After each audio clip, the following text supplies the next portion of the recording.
कालिका माता मंदिर कहाँ पर स्थित है? दोस्तों, कालिका माता का मंदिर गुजरात के पंचमहल जिले में स्थित है। पावागढ़ महाकाली मंदिर की खास बात यह है कि यहाँ दक्षिण मुखी काली माँ की मूर्ति है। यह मंदिर पावागढ़ की ऊंची पहाड़ियों के बीच 550 मीटर की ऊंचाई पर स्थित है। पावागढ़ पहाड़ी की शुरुआत प्राचीन गुजरात की राजधानी चंपानेर से होती है। 1471 फीट की ऊंचाई पर माछी हवेली स्थित है। मंदिर तक जाने के लिए आपको माछी हवेली से लिफ्ट की सुविधा मिल जाएगी, तो लिफ्ट के माध्यम से आप ऊपर पहुंच सकते हैं। लेकिन दोस्तों, अगर आप पैदल होकर जाना चाहते हैं तो आपको 250 सीढ़ियां चढ़नी पड़ती है। पावागढ़ कालिका माता का मंदिर देवी माँ के 51 शक्तिपीठों में से एक शक्तिपीठ माना जाता है। पावागढ़ कालिका माता का मंदिर यूनेस्को विश्व विरासत स्थल का एक हिस्सा है। पावागढ़ कालिका माता मंदिर में माता सती के दाहिने पैर का अंगूठा गिरा था। पावागढ़ की चोटी पर पूरी शान से मां काली अपने दिव्य रूप में विराजमान है और यहाँ 3500 फीट की ऊंची पहाड़ी की चोटी पर माता काली ने अपना दरबार सजाया हुआ है। तो चलिए दोस्तों, अब सबसे पहले बात करते हैं कि पावागढ़ जाने का सबसे अच्छा समय कौन सा है।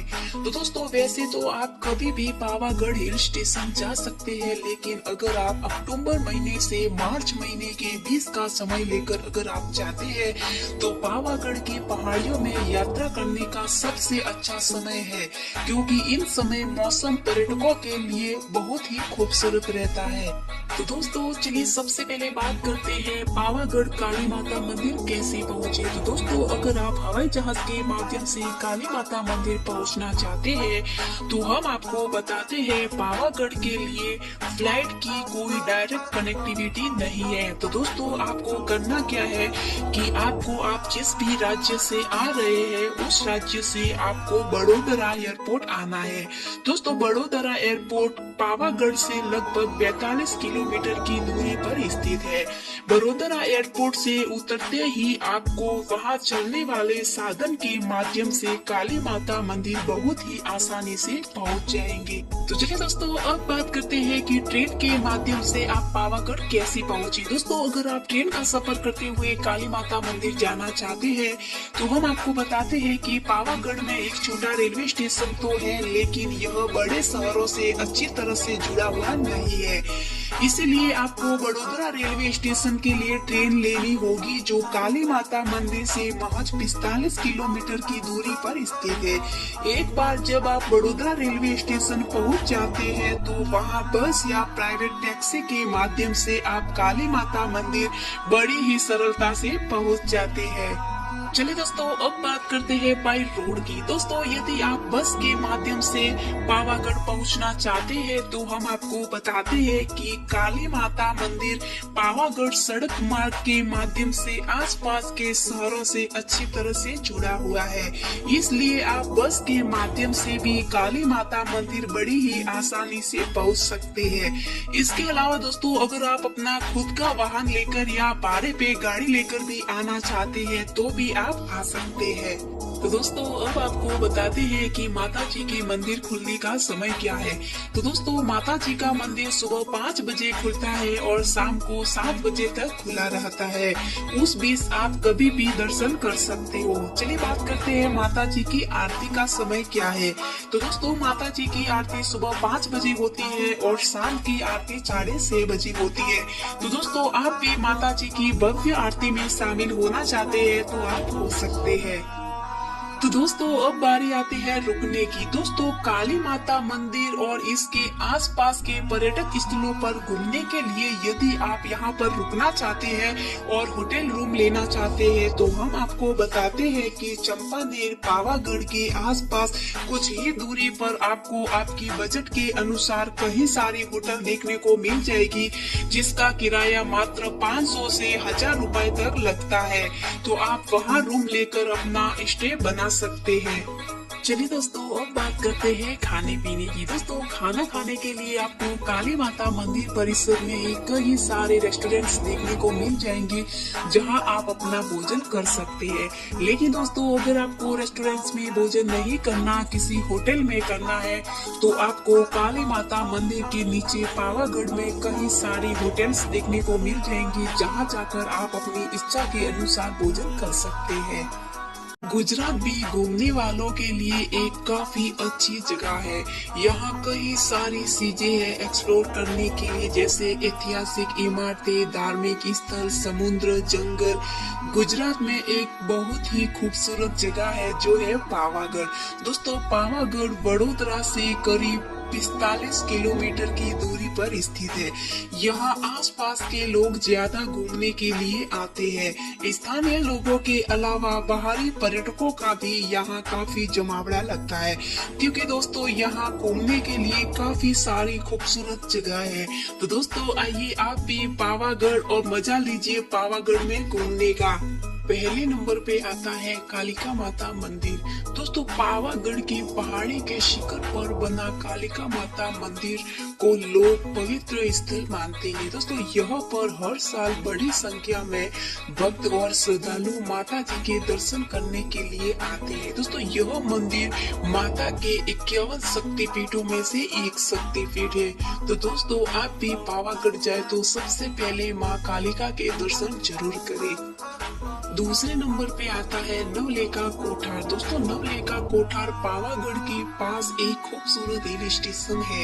ये हिल स्टेशन अपने एडवेंचर एक्सपीरियंस के लिए जाना जाता है। दोस्तों, यहाँ आकर आप कई तरह की मस्ती अपने परिवार और दोस्तों के साथ कर सकते हैं। आप नवलेखा से कोठार के ऊपर ट्रैकिंग के लिए जाना चाहते हैं तो आप जा सकते हैं। मुस्लिम राजाओं द्वारा बनाई गई इस जगह को बनाने का एक खास मकसद अनाज ग्रह था। दोस्तों, इसका इतिहास जानने की इच्छा रखते हैं तो आपको यहाँ जरूर जाना चाहिए। तीसरे नंबर पे आता है चंपानेर पावागढ़ पुरातत्व पार्क। दोस्तों, यह एक ऐतिहासिक स्थल है। यहाँ पर आकर आप प्राचीन किले, महल, मकबरे सहित कई धरोहर को आप देख सकते हो।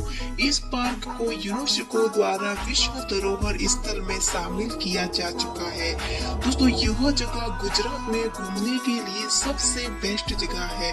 इस पार्क में आपको 8वीं सदी से लेकर 14वीं सदी तक के किले देखने को मिल जाएंगे। पार्क की खूबसूरती देखकर आप देखते ही रह जाओगे और दोस्तों, आपको यहीं पर रुकने का मन करेगा। तो दोस्तों, पावागढ़ में आप उस जगह पर भी जरूर जाएं।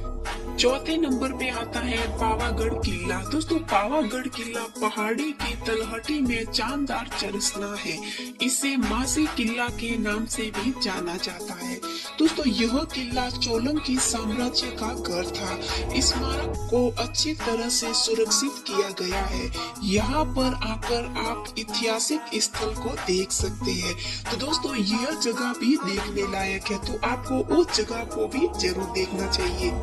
पांचवें नंबर पे आता है रोपवे। दोस्तों, पावागढ़ में आप रोपवे का आनंद ले सकते हैं। महाकाली मंदिर तक रोपवे की सुविधा की गई है। जो लोग ऊंचाई पर पैदल नहीं चढ़ सकते, वो लोग रोपवे में बैठकर महाकाली मंदिर तक पहुंच सकते हैं। रोपवे में जाने समय आप ऊंचाई से पावागढ़ के सुंदर नजारे को अपनी आंखों से देख सकते हो। अगर आप रोपवे में कभी नहीं बैठे तो इस बार आप पावागढ़ में रोपवे का आनंद जरूर लें। छठे नंबर पे आता है तेलिया तालाब। दोस्तों, तेलिया तालाब एक शांत स्थान है जिसे आप महाकाली मंदिर के दर्शन करने के लिए जाते समय पार करेंगे। यह झील दुकानों से पूरी तरह घिरी हुई है। यहाँ पर आप शाम को ताजी हवा के बीच अपने मन और शरीर को आराम देने के लिए जा सकते हैं। फिर बाद में महाकाली मंदिर के दर्शन करने के लिए जा सकते हैं। तो दोस्तों, इस जगह को भी आप बिल्कुल मिस ना करें। आपको उस जगह पर भी जरूर जाना है। सातवें नंबर पे आता है जैन मंदिर। दोस्तों पावागढ़ में 14वीं सदी और 15वीं सदी के जैन मंदिर स्थित है। इन मंदिरों के संरक्षण के लिए कार्य किए जाते रहे हैं। यह मंदिर भगवान महावीर और अन्य तीर्थंकरों के भव्य पत्थर की संरचनाएं प्रदर्शित की गई है। यहाँ पर आकर आप हरे भरे सुगंधित फूलों का आनंद भी ले सकते हैं, तो यह नजारा भी देखने लायक है। आठवें नंबर पे आता है विश्वामित्री नदी। दोस्तों पावागढ़ हर तरह से सैलानियों का स्वागत करता है। दोस्तों यहाँ के विविध स्थल अपनी अनोखी विशेषताओं के लिए जाने जाते हैं। पावागढ़ के अन्य स्थलों में आप यहाँ की विश्वामित्री नदी की सैर का आनंद ले सकते हैं। इस नदी का नाम भारत के महान ऋषि विश्वामित्र के नाम पर रखा गया है। यह नदी चारों तरफ से प्राकृतिक आकर्षणों से भरी हुई है। हरा भरा माहौल सैलानियों को अपनी ओर प्रभावित करता है। माना जाता है कि इस नदी के तट पर कभी महर्षि विश्वामित्र ध्यान लगाया करते थे। तो दोस्तों ये थे वो सारे स्थान जो हमने एक एक करके सभी स्थानों के बारे में बता दिया है। तो दोस्तों अगर आप पावागढ़ जाए तो इन सभी जगहों पर भी आप जरूर घूमें।